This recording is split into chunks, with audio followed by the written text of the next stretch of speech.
Tancapkan pedang nan padamu. Gon, apa kau tidak mendengarkan?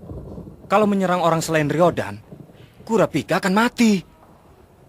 Suaramu keras sekali. Kalau begitu, kenapa di jantung Kurapika tertancap pedang, Nen? Kenapa itu? Kalau ku beritahukan lebih banyak, itu akan membuatku menanggung resiko yang lebih besar. Baiklah. Hai, Killua. Hah?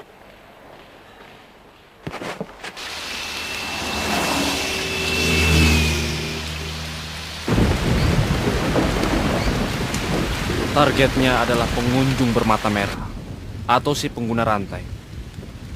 Dia menggunakan pedang perjanjian itu untuk membelenggu kata-kata dan gerakan Hiyosoka.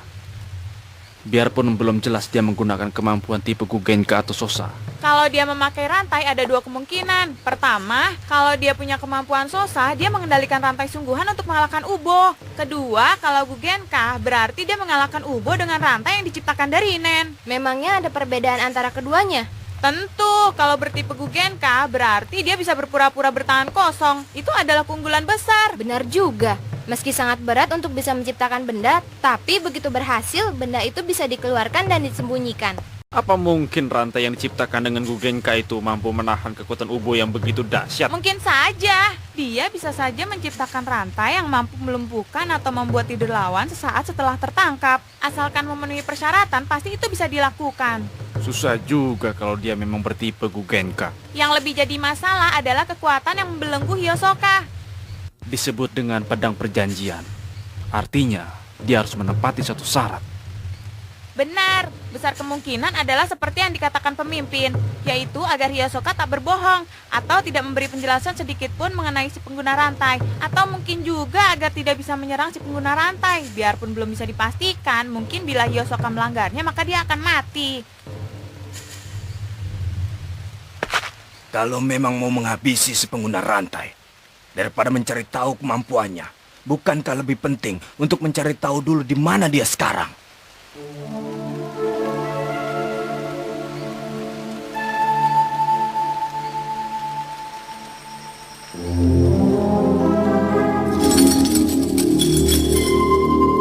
Kita mulai kesimpulannya. Yang kau minta itu mungkin saja. Karena kelima rantai ini masing-masing memiliki kemampuan yang berbeda. Di antaranya, ada dua yang bisa digunakan untuk menyerang Ryodan.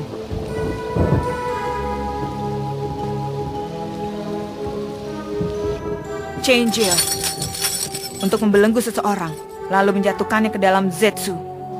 Ini adalah kemampuan untuk menangkap Ryodan. Karena itu, saat bertarung melawan mereka, mula-mula kuhentikan dulu gerakan mereka dengan ini. Kemudian ini adalah Judgment Chain. Kutusukkan pedang ini ke jantung lawan, lalu menetapkan perjanjian agar dia mematuhinya. Kalau sampai dia mengingkari perjanjian itu, dia akan mati. Di jantungku pun tertancap pedang ini. Mulanya saat akan menancapkan pedang pada diriku sendiri, aku bermaksud menetapkan peraturan sederhana, yaitu kalau menyerang yang bukan Ryodan dengan rantai ini, aku akan mati. Tapi bagaimana seandainya serangan terhadap diriku itu melanggar peraturan? Karena peraturan itu ditetapkan setelah menancapkan rantai, kemungkinan akan menjadi perkecualian. Tapi aku tidak punya keyakinan untuk itu. Karena itulah aku mempersempit peraturannya. Serangan dengan Chain-Jail hanya boleh digunakan terhadap laba-laba. Sedangkan kalau mau, aku bisa menggunakan Judgment Chain terhadap orang selain laba-laba. Hanya saja ada syarat untuk menggunakan rantai ini, yaitu saat mataku sedang merah. Mata merah? Kau bisa membuatnya sekehendak hatimu, kan? Aku sudah berlatih, meskipun butuh waktu sampai mataku jadi merah. Perjanjian inilah yang membangkitkan kemampuanku. Aku adalah tipe Gugenka, tapi yang mengendalikan pedang yang sudah dilepaskan dan memaksa lawan untuk mematuhi perjanjian adalah kekuatan tipe Sosa dan Hoshutsu. Tapi seharusnya kau tak bisa menggunakan dua tipe kekuatan itu. Kalau aku dalam keadaan biasa, begitu rantai Gugenka terpisah dari tanganku, maka kekuatan dan keakuratannya akan langsung menurun hingga tak bisa digunakan. Tapi dengan membuatnya tidak terlepas dari jari tangan dan berkat resiko kematian yang kutanggung, masalah ini telah teratasi. Lalu masalah jari kelingkingku ini telah terpecahkan karena keistimewaan tubuhku. Saat mata merah muncul, Aku menjadi tipe Tokushisu. Dengan begitu, aku mampu menggunakan seluruh kemampuan yang kupelajari meskipun dari tipe yang berbeda. Aku tidak begitu mengerti, tapi kalau mata merah sudah muncul, baiklah, kau bisa menancapkan pedang nen padaku juga kan? Peraturannya kuserahkan padamu. Kesiapan dirimu telah kuterima. Apa kau bisa mengeluarkan 3 pedang sekaligus? Setelah tugas dilaksanakan, apa peraturan itu bisa dihapuskan? Kami berdua juga sudah membicarakannya, karena sudah memutuskan untuk ikut serta. Kita tidak boleh setengah-setengah. Tunggu Killua, Leorio. Jawabannya? Keduanya mungkin saja dilakukan. Tapi ada satu hal yang kalian salah. Aku sama sekali tidak pernah punya niat untuk menancapkan pedang pada diri kalian. Tapi kalau sampai aku tertangkap kali ini, kau bisa... Mungkin identitas dan kemampuanku akan terbongkar. Meski begitu, peraturan seperti apa yang harus kubuat untuk menjaga rahasia itu? Apa harus kubuat peraturan kalau kalian tidak boleh tersentuh oleh Pakunoda? Tapi kalau itu sampai dilakukan, malah sebaliknya. Biarpun sampai tersentuh Pakunoda, belum berarti memori kalian akan segera dibacanya. Seandainya dia membaca memori kalian sekalipun, kalian masih bisa menghabisinya sebelum dia menceritakan pada orang lain. Kalian kan tidak perlu mati, karena peraturan yang sudah dibuat sendiri sehingga menghilangkan kesempatan untuk balik menyerangnya. Itu benar juga. Kalau begitu, kenapa kau menceritakan hal itu padaku, meskipun cuma akan menambah resiko saja? Gon, kesiapanmu? Bukan, kesiapan kalian semua merupakan kartu as bagiku. Biarpun rahasiaku nanti sampai ketahuan karena kalian, sedikit pun aku tidak akan merasa menyesal. Aku memiliki teman-teman yang baik. Kau curang, Kurapika. Mendengarmu berbicara seperti itu, aku jadi merasa terbebani daripada sekedar harus mempertaruhkan nyawa. Justru itulah tujuanku. Jadi begitu ya, Kurapika? Kenapa malah tertawa? Hei. Nah, aku berangkat ya, daripada buang-buang waktu.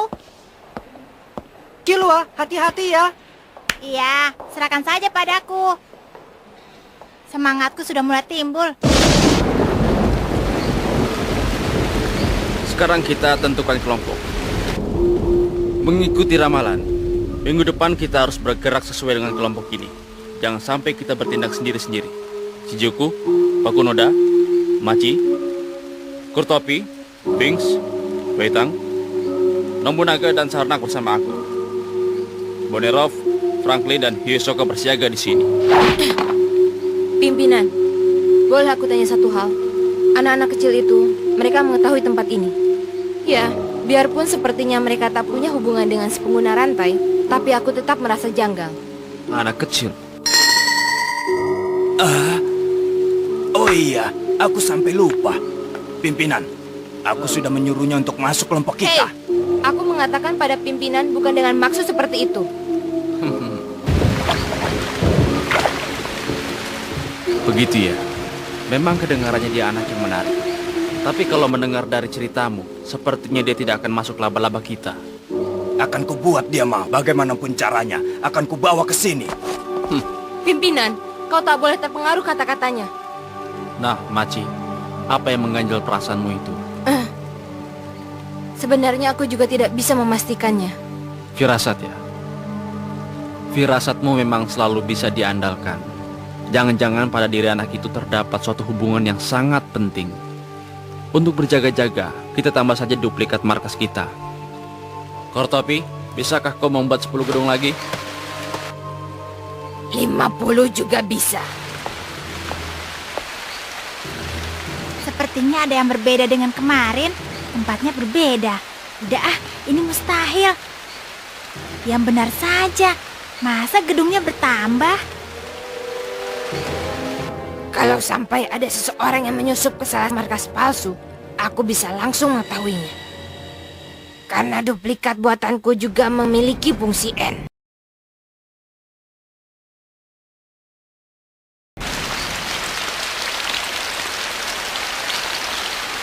Tidak salah lagi. Seingatku kemarin jalannya lebar. Jelas sekali telah berdiri gedung-gedung yang kemarin belum ada. Dipikir seperti apapun, ini pasti Nen. Aku tidak tahu ada perangkap apa lagi.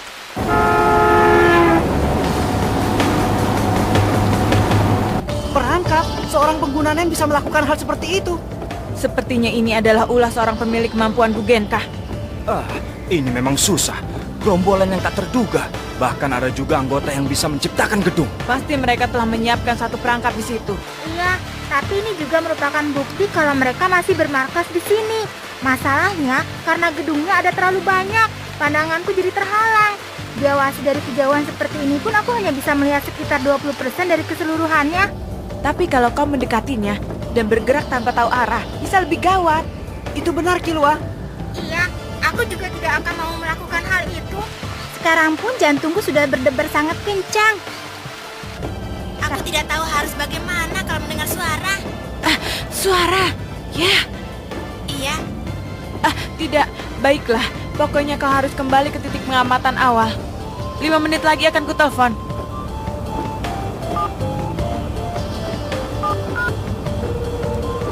Senritsu, bagaimana keadaan sekarang? Wah, yang ini lucu juga. Sekarang lebih aku berat mau lihat dibandingkan toko yang daripada sana. sekedar baju Ayo, dan- ayo ikuti aku. Yang ini bagus. Wah, ini edisi terbatas. Aku harus membelinya. Harus. Coba lihat ini. Aku mau ini. Iya, aku mengerti. Tunggu, aku juga mau ke sana. Sekarang akan kulakukan pengecekan terakhir pada semua anggota. Pertama, Sarnak. Informasi mengenai pengguna rantai yang pernah kau dengar dari Ubo, semuanya sudah kau katakan. Iya. Bersama-sama dengan Ubo, aku mencari potret para pegawai yang dipekerjakan oleh keluarga Nostrat dalam situs khusus Hunter. Pada saat itu, orang yang ditunjuk Ubogin adalah kelima orang yang ada dalam foto ini. Meskipun setelah mengetahui tempat penginapan mereka, Ubo langsung pergi. Tapi setelah itu, aku masih terus mencari. Mereka itu bodyguard putrinya. Itu terjadi pada tanggal 1 tengah malam. Kemarin aku juga mencoba mencari situs itu. Ini adalah putri dari keluarga bos keluarga Nostrat. Oh ya, kau bertemu dan mencuri kemampuan meramal darinya. Lalu, ini adalah daftar foto para bodyguard yang kudapat saat memeriksa situs. Sudah bertambah 2 orang lagi. Hebat. Informasinya sudah berubah dengan yang lebih baru lagi. Butuh waktu sehari penuh untuk mencari foto itu, Sar. Setelah ini, tolong kau periksa situs itu lagi. Baik, bos. Bodyguardnya 7 orang. Bisa juga lebih. Ketat sekali penjagaannya terhadap putrinya. Dia sangat sayang terhadap anaknya. Seperti dibandingkan putrinya itu sendiri, kemampuannya lah yang lebih penting. Karena berkat kemampuan meramal putrinya itulah, ayahnya bisa sampai ke posisi sekarang. Tapi kenapa gadis ini datang ke Yorkshire ya? Mungkin karena ada pelelangan.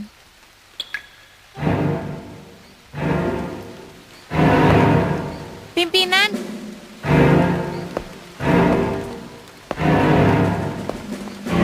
Shizuku, Pakonoda, Iya. bagus sekali. Hmm? Aku ini benar-benar bodoh. Ada apa denganku? Kenapa Putri Bos sampai datang kemari? Seandainya aku menyadari akan hal itu, pasti dari kita sudah mengetahui identitas si pengguna rantai. Alasan gadis itu datang ke Yorkshire dengan disertai bodyguardnya pasti karena pelelangan. Karena kemampuan meramalnya, aku jadi melewatkan hal yang penting. Menurut informasi di situs Hunter, gadis ini memiliki satu lagi keunikan, yaitu dia adalah seorang kolektor organ tubuh manusia. organ tubuh. Mata merah ya? Ya, masuknya si pengguna rantai ke dalam keluarga Nostrat bukanlah suatu kebetulan. Karena jauh sebelumnya, dia sudah mengetahui bahwa di pelelangan bawah tanah hari ini akan ditawarkan mata merah. Dan Putri Nostrat menginginkan benda itu. Tampaknya target pengguna rantai ada 2. Pertama, balas dendam kepada kita dan mendapatkan kembali mata teman-temannya. Sar, apa di antara benda pelelangan terdapat mata merah? Maaf, aku tidak tahu. Karena di tengah pelelangan aku sudah mengatur agar bergerak secara otomatis. Ada. Aku yakin sudah mengopinya. Kalau tidak salah, duplikat buatanmu juga memiliki fungsi N. Kau tahu ada di mana duplikat mata merah itu sekarang? Asal aku menyentuh benda aslinya.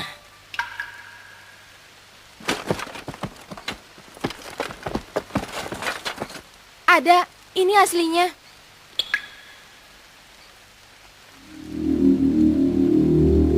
Aku tahu. sama, berada di arah sana. 5.500 meter dari sini.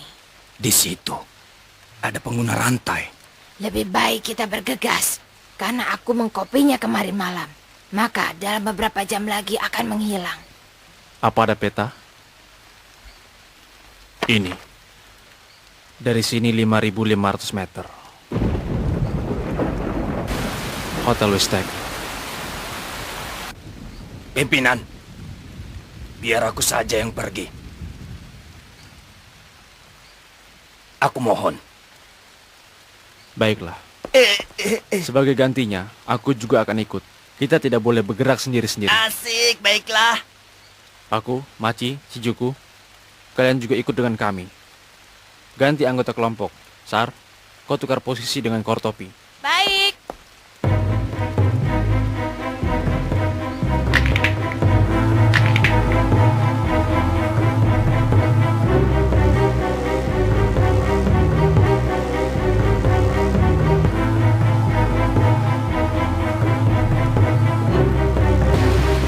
Operasi dimulai.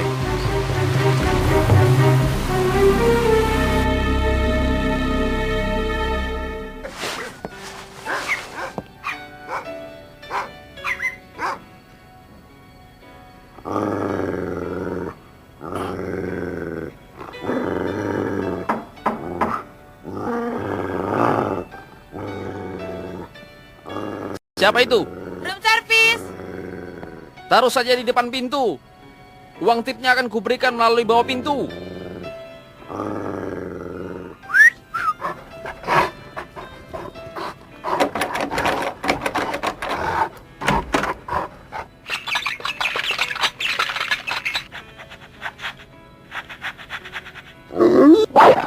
Nah, mari kita makan.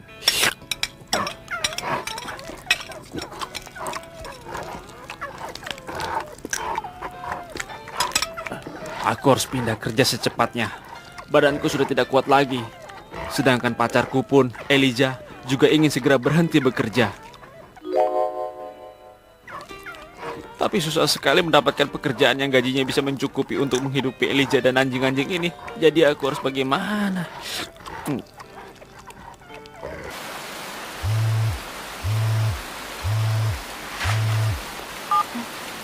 Halo? Kilauea, Iya, siapa kamu? aku rekan kerja Kurapika. Coba tengok ke sebelah kiri. Hah? Matikan HP-nya. Cobalah memberi satu perintah dengan suara yang sangat perlahan. Angkat tangan kananmu. Hah? Pendengarannya benar-benar tajam. Dia bisa dimanfaatkan. Sebenarnya, siapa dan dari mana asalnya si pengguna rantai itu? Aku juga tidak mengerti apa yang dimaksud dengan pedang perjanjian itu. Aku mau mengecek dulu informasi terbaru dari situs.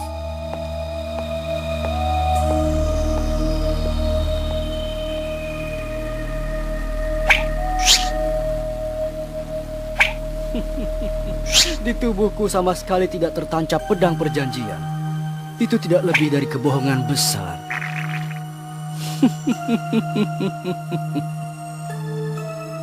Dengan perantara pengunjung itu, kau akan bisa berdua saja dengan pria bersalib terbalik di suatu hari yang panas. Laba-laba berkaki 11 terserang rindu kampung halaman dan akan kehilangan 5 kaki lagi.